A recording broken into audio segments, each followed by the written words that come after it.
இந்த சுப்பிரமணிய சாமி இருக்காரு, எந்த சுப்பிரமணிய சாமி மலை மேல இருப்பாரு, அந்த சுப்பிரமணிய சாமியில அடிக்கடி மல்லாக்கா படுத்துக்கிட்டு மலை ஏறுவாப்புல அந்த சுப்பிரமணிய சாமி. அவரும் இந்த விளக்கு தேய்ச்சா ஒண்ணு கிளம்பும்ல ஒரு பூதம், அதுவும் ஒண்ணு தேய்ச்சி வெளியில வந்ததுக்கு அப்புறம் அது பேச்சை கேட்காம போச்சு, ஓனரை தூக்கி போட்டு மிதி மிதி மிதிக்க. கிட்டத்தட்ட இவரும் அதே கேட்டகரி தான். ஐயா மோடிக்கு நாமெல்லாம் அடிதாங்கி, ஆனா ஐயா மோடி அவருக்கு அடிதாங்கி. போரடிக்கிறப்ப எல்லாம் இழுத்து பிடிச்சு புரிச்சு மேய்வாப்பிள்ளைன்னு வைங்கல, செம்ம அடி விழுகும். ஆனா என்னன்னு பாருங்க, எதுக்கு எடுத்தாலும் இவரையே அடிச்சு அடிச்சு நமக்கு ரொம்ப போர் அடிக்குது. அதான் போர் அடிச்சு அடிச்சு போர் அடிக்குது. அதனால ஒரு சேஞ்சுக்கு அந்த பழைய பேஷண்ட்டை தூக்கிட்டு புது பேஷண்ட்டை உள்ள இழுத்திருக்காரு. அண்டாவை இழுத்திருக்காரு. அச்சி ஐயா அமித்ஷாவை இழுத்திருக்காரு. அவரை இழுத்து போறாரு. ஏன்டா உங்களுக்கெல்லாம் அறிவு இல்லை? அவன் தான் பொய் கேஸ் போடுறான்ல, அவன் மேலே ஒரு 500 கோடி ரூபாய் அபராதத்தை போட வேண்டியதானே அப்படின்ற வரையே பேசியிருக்காப்புலப்பா. எதுக்கு இழுத்தாரு? இப்போ அமித்ஷாவை எதுக்கு உருட்டுறாரு பார்த்துருவோப்பா.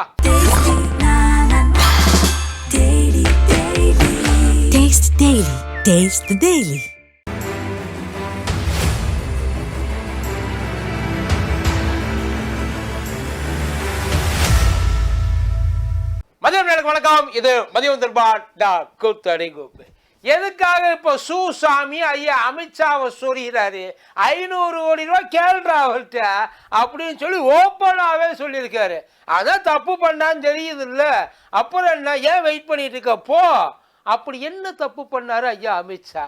அவர் ஒன்றும் பண்ணல. தப்பு பண்ணாதவங்களும் உள்ள தூக்கி போட்டு தப்பு தப்புன்னு தப்புனார். அவ்வளோதான் அவர் பண்ண தப்பு. இந்த பாசகவுக்கு ஒரு பரம்பரை பழக்கம் ஒன்று இருக்கு.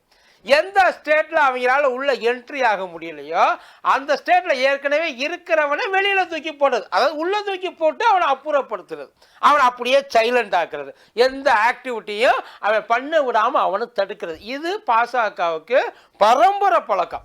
அந்த பரம்பரை பழக்கம் எங்க தெரியுமா இது வரைக்கும் ஒர்க் அவுட்டே ஆகல? சவுத்துல. நம்ம சைடில் மட்டும்தான் இது வரைக்கும் இவங்க அந்த தில்லாலங்கடியை செய்ய முடியாம குப்பரப்படுத்து உருள்றாங்க. அவங்களால இது ஆனா எவ்வளவோ ட்ரை பண்ணி பார்த்தாங்கன்னு வைங்கள, இருந்தாலும் முடிய மாட்டேங்குது. ஆனா அதுல மாட்டினதுதான் அரவிந்த் கெஜ்ரிவால், இந்த பக்கம் ஹேமந்த் சோரன், டெல்லி முதலமைச்சரும் ஜார்க்கண்ட் முதலமைச்சரும். இந்த 2 பேருமே எந்த முகாந்திரமுமே இல்லாம அரெஸ்ட் ஆனவங்க. அதாவது ஒரு பேரை போற போக்கில் எவனோ ஒருத்தன் கெஜ்ரிவால், எவனோ ஒருத்தன் இந்த பக்கம் அவர் ஜார்க்கண்ட் முதலமைச்சர் ஹேமந்த் சோரன் அப்படின்னு சொல்லிட்டு போயிட்டான் போல. அதுதான் எங்களுக்கு கிடைச்ச மிகப்பெரிய ஆதாரம். ஏன்னா நாங்கள் அதில் பார்த்துட்டோம். நாங்கள் அவருக்கு இது அவதே இதுக்கு மூளையாகவே செயல்பட்டது அப்படின்னு சொல்லி 2 பேரையும், அவரை ஜார்க்கண்ட் முதலமைச்சர் அந்த லேண்ட் ஸ்கேம்லையும் இவரை இந்த எக்ஸைஸ் பாலிசிலையும் தூக்கி உள்ளே போட்டாங்க. 2 பேரும் பெயில் கிடைக்காம ரொம்ப அலைஞ்சாங்க. இடையில கெஜ்ரிவால் கூட பெயிலை எடுத்துட்டு வெளியில வந்துட்டார் அந்த இது எலெக்ஷனுக்காக. ஆனா ஹேமந்த் சோரனுக்கு அதுவும் கிடைக்கல. அவரு ஹேமந்த் சோரன் ஜனவரி 31 உள்ள போனார். அவருக்கு கிட்டத்தட்ட 2023 ஆகஸ்ட்ல இருந்து இந்த ஜனவரி 31 வரைக்கும் கிட்டத்தட்ட 10 சம்மன் ஈடி அமிச்சிருச்சு ஆஜராவுங்கட்டு. இடையில ஜனவரி மந்த்னு நினைக்கிறேன் 2024, சரி ரைட் இவங்க இம்சம் தாங்க முடியல, வீட்டுக்கே கேட்டு போடா அப்படின்னு சொல்லி வீட்டுக்கு கேட்டுட்டு எழுதிட்டு போனாங்க. 31ஆம் தேதி அதுக்கப்புறம் அரெஸ்ட். இல்லைங்க இவர் மேல எங்களுக்கு பயங்கர ஸ்ட்ராங்கான எவிடன்ஸ் இருக்கு, இவர் தான் பண்ணியிருப்பாருன்ற சந்தேகமே எங்களுக்கு இருக்கு.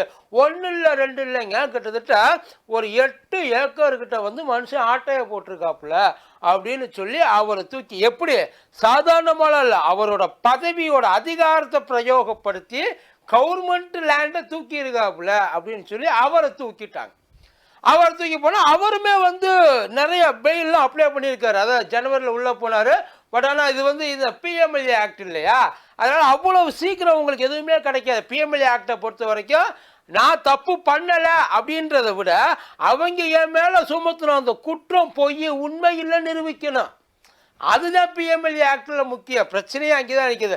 இவர் பெயில் போட அது ரிஜெக்ட் ஆக, பெயில் போட ரிஜெக்ட் ஆக, சுப்ரீம் கோர்ட்டில் ரிஜெக்ட் ஆகிட்டு எல்லாம் முடிஞ்சு. ஹைகோர்ட்டு இப்போ ஜார்க்கண்ட் ஹைகோர்ட்டு மனுஷனை வெளியில் விட்டுருக்கு. அது எப்படி வெளியில் விட்டுருக்கு அப்படின்னா, இவரை பார்த்தாடா ஃப்ராடுன்னு, இவரை ஃப்ராடுன்னு சொல்றதுக்கு பிராடா எதுவும் ப்ராபபிலிட்டியே இல்லையடா, எனக்கு என்னமோ இப்போ இவர் ஃப்ராடா இல்லை நீங்கள் ஃப்ராடான்னு எனக்கு தோணுதுன்னு அவர் மனசில் இருந்ததை வெளியில் சொல்லனாலும் பட் அதுதான் உண்மை. இதில் எந்த ப்ராபபிலிட்டியும் இல்லை, ஸ்பெசிஃபிக்காகவும் இல்லை, இன்டைரக்டாக அவரை பாயிண்ட் அவுட் பண்ணுற மாதிரியும் உங்களுக்கு அந்த இடத்துல எந்த விதமான முகாந்திரமும் இல்லையே. எப்படி இவரை தூக்கி உள்ளே போட்ட இவரை பெயிலில் விடக்கூடாதுன்னு சொல்கிறதுக்கு என்கிட்ட ஒரே ஒரு காரணம் சொல்லு ராஜா. பெயிலில் நான் ஏன் விடக்கூடாது அது சொன்னாங்க. பெயிலில் ஒரு வேளை விட்டால் இவர் வந்து இன்ஃப்ளூயன்ஸ் பண்ணுறதுக்கான வாய்ப்புகள் நிறையா இருக்குது. என்னென்ன அங்கே இருக்கிற அந்த போலீஸை கீலீஸை எல்லாரையும் மிரட்டுறதுக்கு. அவர் முதலமைச்சராக இருக்கிறப்பையா அதை பண்ணலையப்பா. இப்போ அவர் முதலமைச்சர் கூட கிடையாது. இப்போ அப்போ அவர் எங்கேயா பண்ணுவார்? நீ சொல்கிற மாதிரியெல்லாம் கேட்கறதுக்கு மண்டே ஆட்டிட்டு போகிறதுக்கு நான் என்ன உன் ஆஃபீஸ்லையா வேலை பார்க்குறேன், ஹைகோர்ட்டில் ஜட்ஜாவில் இருக்கேன் அப்படின்னு அவர் நினச்சிருப்பார் போல் மனசில். அந்த மனுஷன் பார்த்துட்டு இல்லைங்க இதை வெளியில் விட்டு அதை அவர் வந்து வெளியில் போயிட்டு இன்ஃப்ளூயன்ஸ் பண்ணி இந்த கேஸில் எல்லாத்தையும் மாற்றுறதுக்கு ஒன்றுத்துக்கு இங்கே கொஞ்சம் கூட இருக்காரு நான் நம்புறதுக்கு. அட்லீஸ்ட் நீ கேட்குறியல்ல இன்னொரு 24 மணி நேரம் அவரை பெயிலில் வையி, ஜெயிலில் வையி, அப்ரூவ் பண்ணாதுன்னு கேட்குறியல்ல, அதை சரி நீ கேட்குறியன்றதுக்காக என்னையை சமாதானப்படுத்திக்கிறதுக்காக ஏதாச்சும் இருக்குமான்னு அந்த ஃபைலில் பார்க்குற ஒன்றுமே இல்லையடா, ஒன்றுமே இல்லையே. இதை வச்சு நான் என்னத்தான் பண்ணுறது? அதனால இவருக்கு நான் பெயில் கொடுக்குறேன். வெறும் 50,000 ரூபாய், ஒன்லி 50,000 பெயிலை கொடுத்துட்டாரு மனுஷன். இப்போ எல்லாம் உட்காந்துருக்காங்க. இதில் வேற இடையில அந்த பாஜகலேருந்து என்ன சொல்கிறாங்க, என்னமோ இவரை கேஸுலேருந்தே டிஸ்சார்ஜ் பண்ணிட்ட மாதிரியும் கேஸை டிசால்வ் பண்ணிட்ட மாதிரியும் அப்படியே கடந்து குதிக்கிறாங்க. பெயிலில் தானே வந்திருக்காரு, பெயிலில் வந்திருக்காருப்பா. அந்த பெயிலில் வந்திருக்கிறது என்ன சொல்லியிருக்காங்க, அந்த நோ ப்ரியர் ஃபேஸையும் பாயன். அதாவது இவர் மேலே தப்பு பண்ணியிருக்காரு அப்படின்னு எந்த இடத்துல எனக்கு சந்தேகமாக இருக்குன்னு சொல்ல முடியாத அளவுக்கு ஒரு கேஸை அவ்வளவு வீக்காக ஃபைல் பண்ணியிருக்காங்கடா. ரெண்டும் ஒன்று தான். அவருக்கு வெளியில் அவர் கண்டிஷன் பெயிலில் வந்தாலும் கையெழுத்து போகணும், இவர் எங்கேயும் போகக்கூடாது, ஊரை விட்டு போகக்கூடாது, அப்படிலாம் எந்த விதமான ஒரு பெரிய ஹை அலர்ட் பெயில் எல்லாம் கிடையாது, கஷ்டப்பட்டு வாங்கின பெயிலும் கிடையாது. இதில் ஜெயிலில் போகிறதுக்கே ஒன்றும் இல்லை, நீ பெயிலை வேற தடை பண்ண சுட்டியா போனா அந்த பக்கம் அப்படின்னு சொல்லி தூக்கி போட்டு போனது தான் அந்த பெயில். ஹேமந்த் சோரனோட வெளில வந்த மனுஷன் என்ன சொல்லியிருக்காரு தெரியுமா, என்னைய தூக்கி உள்ளே போட்டு கான்ஸ்டியூஷனை கையில் வச்சுட்டு உன் இஷ்டத்துக்கு ஆள் நீ இல்லை, எல்லாத்தையும் அதிகாரம் உன் கையில் இருக்குன்னு உன்னை சவப்பட்டிக்குள்ளே இறக்கி சவக்குழியில் வச்சு உன்னை கட்டிக்கிற கடைசி ஆணி என்னோடதாக தான் இருக்கும். பாசகவுக்கு கட்டிக்கிற கடைசி ஆணி உன்னால் ஒன்றும் பண்ண முடியாது. நீ இது வரைக்கும் எவ்வளோ ஆணியை வேணாலும் பிடுங்கிருக்கலாம், ஆனால் இந்த ஆணியை உன்னால் பிடுங்கவே முடியாது. உனக்கு அடிக்க போகிற அடி கடைசி அடி, அந்த சாவடிம்பாங்க பார்த்தீங்களா, அந்த சாவடி என் கையால் தான் உனக்கு. நீ என்னமோ ப்ரியராக வந்து இப்போ இந்த இயர் 2 வந்து மேபி ஜார்க்கண்டில் எலெக்ஷன் வரலாம், அந்த எலெக்ஷனை முடிஞ்ச வரைக்கும் முன்னாடியே நகர்த்திடலாம். அதாவது 14 லோக்சபாவில் 9 சீட்டு வந்து அவங்க ஜெயிச்சிருந்தாங்க, 5 சீட்டு வந்து ஜேஎம்எம் ஜெயிச்சிருக்கு, அந்த கூட்டணி ஜெயிச்சிருக்கு. அது ஜெயிச்சிருந்தாலும் இப்போ அதே ஸ்பீடில் போயிட்டு ஜார்க்கண்ட் சட்டசபையை நம்ம ஆக்குபை பண்ணிக்கலாம் அப்படின்னு பாசக கணக்கு போடுது. அந்த பாசக கணக்கை அவங்க என்ன பண்ணியிருக்காங்க, அப்படியே கையில் எடுத்து அப்படியே பிரிப்பாங்க, தனித்தனியாக பிரித்து போட்டுருக்காங்க. நீ எப்போ வேணாலும் வைய எலெக்ஷனை வையன், நீ ஜார்க்கண்ட்லேருந்து ஒரு புடி மண்ணல் இல்லை, இந்த இத்தினூண்டு எடுத்து பாக்கெட்டில் போட்டு கூட உன்னால் ஓட முடியாது, உங்களை சுத்தமாக வலிச்சு தொடச்சி மலையிலேருந்து நான் உருட்டி உள்ள என் பேரை மாற்றிக்கிறேன்டா அப்படின்ற மாதிரியே ஹேமந்த் சோரன் வெளியில் வந்தோன்னு சொல்லியிருக்காரு. இப்போ பழங்குடியின மக்கள் அங்கங்கே பேருக்கு இவங்க சிஎம் வச்சுருக்காங்கல்ல, அவங்கெல்லாம் வந்து சும்மா ரிமோட்டு பொம்மை மாதிரி அங்கே வச்சுட்டு அப்படியே எடுத்துடுவாங்க. அது சும்மா ஷோவுக்காக வைக்கிறது.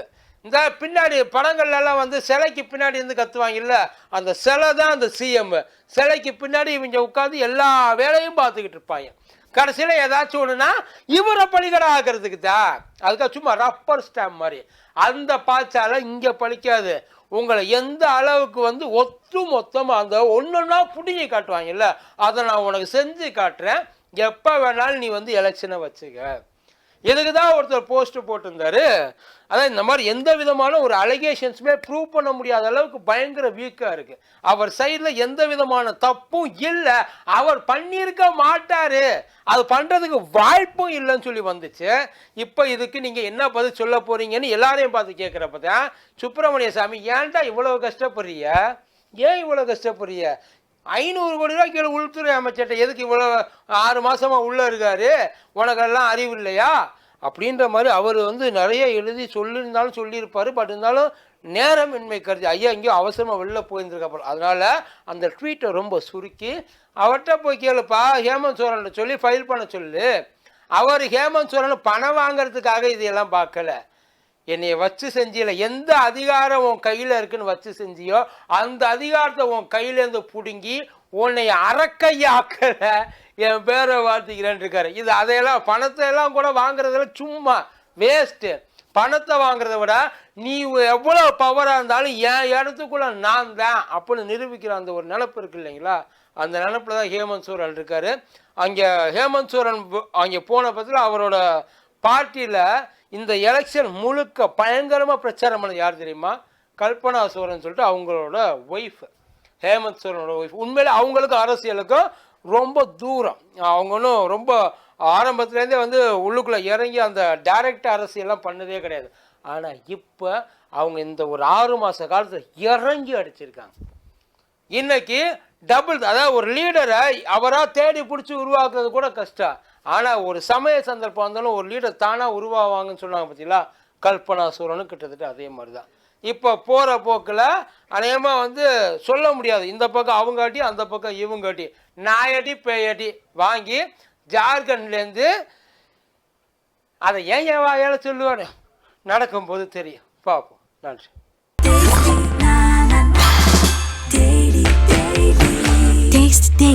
Taste the Daily.